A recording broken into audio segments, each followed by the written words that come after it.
뉴지스텍의 문호준 이사 함께합니다. 이사님 어서 오세요. 네, 안녕하십니까. 네, 반갑습니다. 아니 뭐 하루하루 갈수록 약간 신수가 헌해진다라는 말이 굉장히 잘 어울리시게. 점심에 그 네. 갈비탕을 먹고 와서 그래, 네, 신수가 고기임으로. 환해졌습니다. 네, 약간 네. 기름기도 좀 있고 하는 거 먹으면서. 네, 오랜만에 좋은 거 먹었네요. 오늘 추워가지고 또 그런 네. 탕류가 굉장히 땡기죠. 네, 저도 맞습니다. 끝나고 또 탕 한 그릇 또 해야겠다라는 생각이 네. 드네요. 자, 오늘 로보마켓 투자 전략 뉴지스탁과 함께 할 텐데요. 뉴지스탁은 여러분들도 이제 몇 주 동안 함께 하셨으니까 아실 테지만 AI를 통해서 저희가 순위를 쫙 뺍니다. 그 또 기준이 있어요. 기준을 들어보면 정말 저렇게 해서 컴퓨터가 내놓은 종목들이 정말 기대가 되는구나 라는 생각이 들게 하는데, 코스피에서부터 그러면 10위권 내 종목 지난 한 주 동안에 어떤 종목들이 순위권에 올라왔는지부터 볼까요? 네, 앵커님 말씀해 주신 대로 사실 AI라고 하기는 조금 부끄럽고요. 네. 사실 뭐 골드만삭스도 하지 못하는 인공지능을 저희가 잘 한다고 하긴 그렇지만 네. 알고리즘 기반한 그런 종목 피킹이라고 볼 수가 있겠습니다.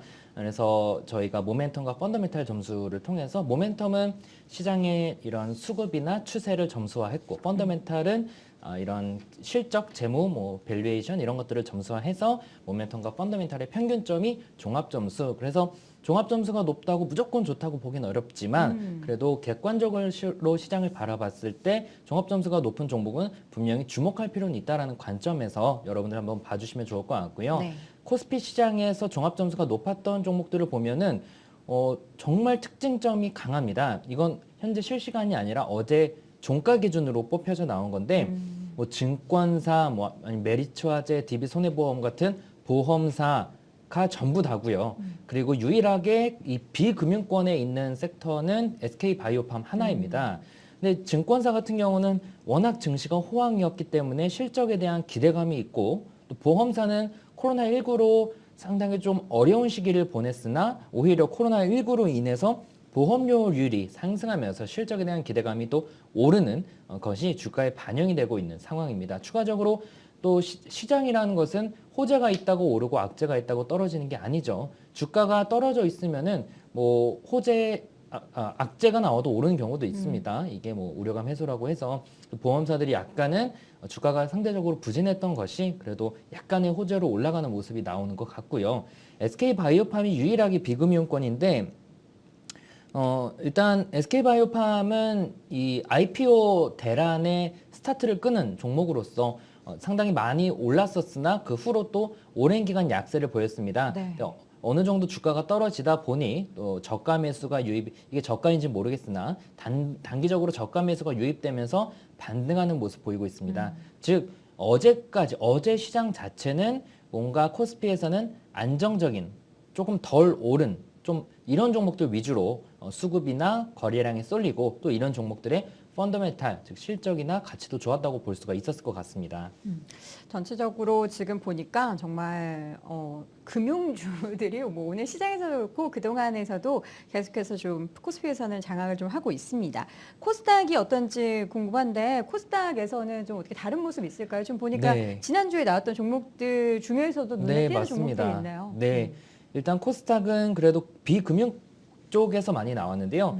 첫 번째는 증권주가 나오긴 했지만 두 번째로는 GS 홈쇼핑이 나왔습니다. 이따가도 제가 유통 관련돼서 간략하게 말씀드리겠지만, 사실 유통 내에서도 좀 GS 홈쇼핑을 타겟팅해서 말씀을 드릴 건데, 뭐 일단 GS 홈쇼핑을 비롯한 유통주들이 이런 언택트 시대에 따른 수혜가 기대가 되는 점도 있고요. 또 하나는 이 GS 홈쇼핑 같은 경우는 자체적으로 해외 직구 서비스를 가지고 있죠. 그러면서 지금 많은 사람들이 해외에도 못 나가고 또 그러다 보니까 그 해외 직구 서비스에 대한 수요가 상당히 증가하고 있다라고 합니다. 그러면서 수혜가 기대된다라고 하고요. 또 아까 말씀드린 조금 덜 오른 종목이기도 하고요. 그리고 SFA 같은 경우는 지금 뭐 테슬라 같은 경우도 최근에 많이 각광을 받고 있죠. 네. 이게 산업 패러다임의 변화, IT 쪽에서는 이제 그 그러니까 컴퓨터에서 스마트폰, 스마트폰에서 스마트카. 그래서 지금 테슬라가 완전 스마트카잖아요. 네. 주행거리를 하드웨어의 수정이 아니라 소프트웨어의 수정으로 그러니까요. 가는. 그러니까 정말 이 IT가 전 산업에 많이 반영이 되고 있는 상황인데, 이 공장 같은 경우도 진작 반영이 됐어야 되는 스마트 팩토리라든지 이런 쪽도 그렇습니다. 그래서 SFA가 이런 스마트 팩토리 관련된 솔루션을 가지고 있어서 이게 굉장히 각광을 받고 있다고 하더라고요. 그런 기준에서인지 몰라도 지금 또 종합점수 상위권에 나오고 있고요. 골프존 같은 경우도 지난주에도 나왔었는데 역시나 이제 이것도 코로나19 수혜를 받고 있는 비대면 관련된 주요 종목 중에 하나이고요. 시젠도 역시나 코로나 수혜주라고 봐야 되겠죠. 올해 매출이 1조를 돌파할 것으로 기대되고 있습니다. 코인텍 같은 경우는 지속적으로 코로나가 아니더라도 폐기물 관련된 시장 관심도가 높아지다 보니까 매출이 성장하고 있는 상황이고요. 원익 IPS는 지난 2분기에도 영업이익이 거의 50% 가까이 증가했었죠. 앞으로 조금은 이 영업이익률 증가세가 감소할 것으로 우려는 되고 있지만 워낙에 또 실적이 좋았기 때문에 수급이 들어오고 있고 또 상상인 같은 경우는 특별한 이슈는 없습니다. 뭐 실적이 좋았던 것도 아니고요. 그런데 최근에 수급이 좀 강해지고 있고요. 위닉스 같은 경우는 역시나 특별한 이슈는 없지만 지난 2분기 영업이익이 30% 증가했었던 적이 있고 마지막 유진기업은 은근히 자주 나오는 종목인데 이제 계열사들이 나름 호조세를 보이고 있다고 합니다. 그래서 지난 2분기에도 영업이익이 전년 대비 26%가량 증가한 바가 있었는데요. 이게 왜 그런 제가 이제 사실 키움증권 방송도 지금 몇 년 했죠? 6년 했나요? 7년 했나요? 기억도 안 나는데. 저보다 더 오래 하셨어요. 네. 네. 근데 하면서 이제 제가 항상 이렇게 1등 종목들을 설명하다 보면 외지하는 종목이 올라가는 가능성이 더 많더라고요. 즉 일반인들이 모르는 이유로 인해서 뭔가 수급이 들어오는 종목이 네. 그리고 나서 좋은 뉴스가 나오든 뭐 그렇게 하면서 올라가는 경우가 많아서 오히려 저는 왜 이러지 하는 종목들을 좋아하는데 오늘 나온 종목들도 여러분들 한번 관심 한번 가져보시면 좋을 것 같습니다. 네. 지금 실시간으로 올라왔던 그동안의 순위권 내 종목들 양시장 나눠서 쫙 순위 10위권까지 확인해 봤고요. 그러면 수익률 상위 나타나고 있는 포트폴리오에는 어떤 종목들을 좀 정리하면서 전략을 꾸렸는지를 정리해 볼 텐데 오늘도 4가지 포트폴리오 좀 점검해 볼까요? 네, 맞습니다. 일단 지난 한 주 동안의 시장이 그렇게 좋지는 않았습니다. 네. 물론 어제 오늘 살짝 반등하고는 있지만 이게 기술적 반등인지 아닌지는 모르는 상황인 거고요. 그래서 지난주에도 시장에 대해서 조금 관망하는 그런 스탠스를 한번 가져보시라는 말씀을 드린 적이 있는데 지난 한 주 동안의 포트폴리오들을 보니까 그 거의 다 매매를 쉬었더라고요. 그래서 이 PDF상 가장 하단에 마켓 타이밍이라는 용어가 있는데 2주 전에 제가 이 마켓 타이밍에 대해서 굉장히 강조를 드린 적이 있었습니다. 뭐냐면 어려운 시장에서는 쉬어가는 그런 로직이거든요. 말은 어려워 보이지만 정말 쉽습니다. 그냥 숫자 3줄만 넣으면 이게 설정이 되는데 뭐 로직을 뭐 사실 알고리즘 트레이딩 하지 않으신 분들은 모르시겠지만 근데 말만 드리자면은 코스닥 어제 종가가 3일 전, 5일 전, 10일 전 평균 대비 올라야만 주식을 사는 정말 심플한 로직인데 그걸 하면은 과거 뭐 얼마 전 코로나 혹은 금융위기 뭐 IMF 다 이겨냅니다. 네. 주식은 손실만 안 보면 수익 볼 기회가 있으니까요. 그쵸. 그래서 저희 포트폴리오는 적어도 손실을 보지 않기 위해서 웬만하면 그런 마켓 타이밍이 다 설정되어 있습니다. 그래서 그런지 거의 다 매매가 쉬어서 주간 수익률이 0% 막 이래요. 매매가 쉬니까. 그나마 그래서 그 트레이딩을 했던 포트폴리오들이 있길래 봤더니 첫 번째가 소형주 퀀트라고 말해서 또 볼 수 있다시피 그 소형주 중에서 가치주들을 장기적으로 보유하는 전략인데 네. 여기서 한 주 동안 매도했던 종목들이 패션 플랫폼, 광진윈텍, 일정실업 같은 종목들을 좀 소형주들을 매도했었고요. 또 재미있는 거는 이제 피터 린치의 전략을 국내에 도입한 알고리즘이 있는데 이거는 미래 ING, 대림재지, 성우테크론 이런 종목들을 또 좋은 수익으로 매도를 했고 또 젠마켓이라는 거는 그 한 140만 개 정도의 그 돌아가는 알고리즘 중에서 여기서는 솔본, STO, 일정실업, 대주산업 같은 종목들을 매도한 포트폴리오들이 상위권이었습니다. 근데 총괄적으로 봤더니 대부분이 마켓 타이밍으로 좀 쉬었고요. 거듭 말씀드리지만 키움증권 고객분들이 돌리는 한 달 거래대금만 6천억 이상이에요. 그러니까 저희 플랫폼을 통해서 100% 자동 매매로 돌리는 네. 그러니까 적지 않은 금액인데 키움증권에서 돌아가는 그 매매도 확 줄었어요. 그러니까 대부분이 마켓 타이밍을 걸어놨다는 거죠. 근데 이게 재밌는 게 그분들이 뭐 증권 전문가냐, 뭐 아니 금융권 종사자냐, 대부분이 일반 직장인들이시고요. 네, 뭐 80 넘으신 분도 계시고, 근데 그런 분들도 이제 기본적으로 마켓 타이밍을 탑재하다 보니까 시장이 어려워도 좀 손실을 예방할 수 있는. 근데 이제 이거는 뭐 알고리즘을 꼭 사용하지 않더라도 여러분들도 뭐 아까 말씀드린 그런 마켓 타이밍 조건으로 시장을 한번 대응한다면 어떤 시장이 와도 좀 잘 이겨낼 수 있지 않을까 싶습니다. 네. 그 굉장히 유용하네요. 네. 유용한 그런 서비스이기 때문에 뭐 자세한 내용은 사실 저희가 쭉 설명드리기에는 시간이 굉장히 한정적이기 때문에 우리 시청자분들도 로봇마켓 클릭하시면 뉴지스타 관련한 페이지 함께 확인해 보실 수가 있습니다. 자, 이어서는 오늘 이제 시장 전략 그리고 앞으로 시장에서 어떠한 부분들을 봐야 할지 체크 포인트를 확인해 볼 텐데 뭘 볼까요? 네. 사실 지금 가장 주목할 거는 대선밖에 없는 것 같습니다. 미국 대선. 네, 미국 대선이고 그 전에 이제 경기 부양책 합의가 어떻게 도출이 되느냐.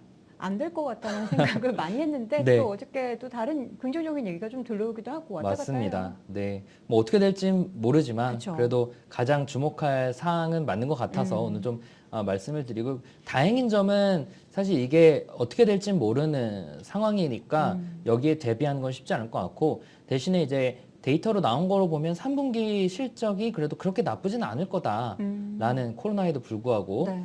왜냐하면 걱정되는 게 사실 지금처럼 코로나19 경제 위기에도 불구하고 미증시와 국내 증시가 많이 올랐잖아요. 네. 이 보통 개별 주식에서는 이렇게 뭔가 기대감으로 올랐던 주식이 그 기대감이 현실화됐을 때 그때가 오히려 고점인 경우가 많습니다. 그래서 지금 사실 뭐 부동산도 그렇고 돈이 갈 데가 없으니 주식으로 많이 쏠리고 있는 점은 긍정적이긴 하지만 코로나라는 경제 위기에서도 주가가 이렇게 많이 오른 거는 정상이라고 보기는 어려워요.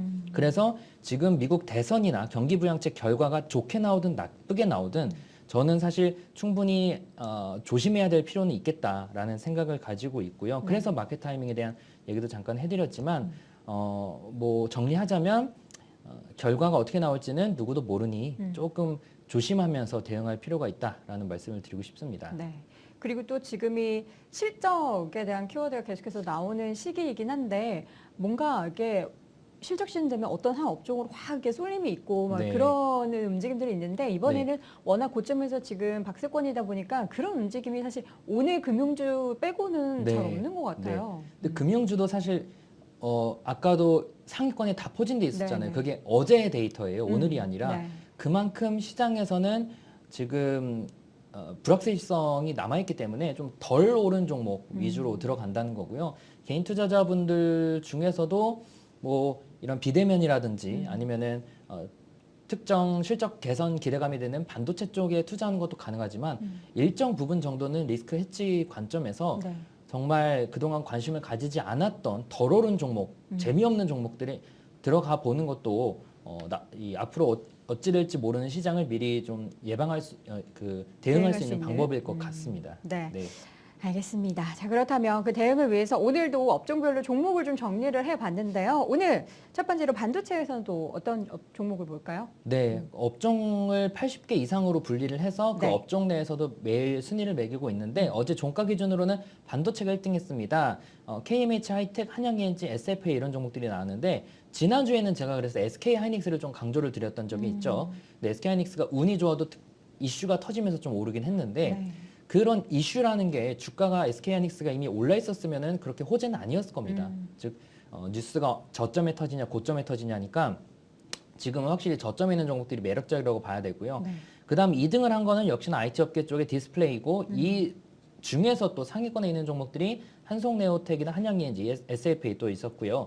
의료기기가 3등으로 올랐었습니다.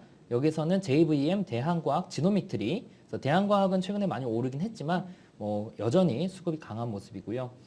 패션에서 웰크론이 좀 튀어나오긴 했는데 웰크론은 다른 이유겠죠. 황사가 요새 다시 그렇죠. 기승을 네. 부리니까. 근데 뭐 패션 쪽도 약간 포함돼 있어서 아마 네네. 나온 것 같고요. 신라섬유나 영업무역 이런 종목들 나이기 때문에 오른 건가요? 모르겠습니다. 그럴 수도 있을 것 같고 네. 뭐. 근데 영업무역은 겨울철 테마주긴 하거든요. 그쵸. 이제 패딩 뭐 이런 네. 쪽 아마 그런 거일 수도 있고 또 한파가 온다고 하니까 증권 쪽, 뭐 은행 쪽 이렇게 뭐 제일 밑에 보험 쪽, 금융권은 상위권에 또 업종이 차지했던 모습이고 유통 쪽 역시나 상위권 GS 홈쇼핑이나 해마루 푸드 서비스, 카스, IT 서비스에서는 아이마켓 코리아, 드림 시큐리티, 한네트 같은 종목들이 있었고요. 마지막 건설도 상위권인데 역시나 이건 전반적으로 좀 덜 오른 종목들에 대한 수급 쏠림 현상 때문인 것 같습니다. GS건설, 금호산업, 서한 같은 종목들까지 나왔습니다. 네. 자, 이렇게 해서 업종별로 종목 순위를 쭉 확인해 봤고, 이제 마지막으로는 섹터 중에서 한 가지 좀 집중적으로 보도록 하겠습니다. 유통. 최근에 한파가 빨리 찾아오기도 했고, 이제 조금씩 지갑이 좀 열리나 봐요. 그리고 네. 뭐 중국 관광객 얘기도 스물스물 들려오고 맞습니다. 있고, 유통 쪽에 좀 호재가 많은 것 같아요. 네, 그렇습니다. 유통도 그렇고 사실 음식료도 조금 뭐 포함시킬 수도 있을 네. 것 같고요. 뭐 이런 환율 문제도 그렇고 그런 쪽에 수혜가 많이 되고 있고 또 이쪽 섹터가 상대적으로 덜 오른 종목도 많고요. 아까 미리 좀 말씀드린 바는 있지만 요 밑에 있는 설명 뭐 언택트 수혜나 해외 직구 수요 증가 이런 부분들에 대해서도 GS 홈쇼핑을 비롯한 종목들이 좀 수혜가 기대된다라는 점에서는 여러분들의 그 계좌 내에서 특정 퍼센트는 좀 이런 종목들을 포트폴리오로. 포트폴리오로 담아가는 것도 괜찮을 것 같습니다. 네, 알겠습니다. 이렇게 해서 오늘 유통주까지 자세하게 확인해 봤습니다. 오늘 로보마켓 투자 전략 이 시간 뉴지스탁의 문호준 이사 함께했습니다. 이사님 고맙습니다. 네, 감사합니다.